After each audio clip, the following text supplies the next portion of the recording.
کافی عام سوال ہے کہ کیا ہم زوال کے وقت نماز پڑھ سکتے ہیں؟ مشکوٰۃ المصابیح میں حضرت عقبہ بن عامر رضی اللہ تعالیٰ عنہ بیان کرتے ہیں کہ نبی کریم صلی اللہ علیہ وسلم نے 3 اوقات میں، پہلا اوقات وہ جب سورج طلوع ہو رہا ہو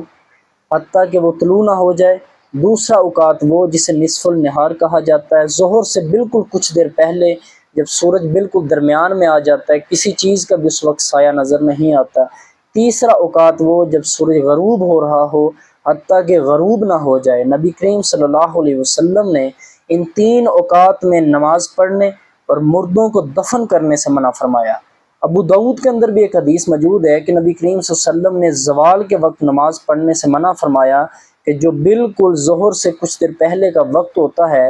اس وقت جہنم کی آگ بھڑکائی جاتی ہے اور جہنم کے تمام دروازے کھول دیے جاتے ہیں۔ نبی کریم صلی اللہ علیہ وسلم نے اس وقت خاص طور پر نماز پڑھنے سے منع فرمایا۔ اللہ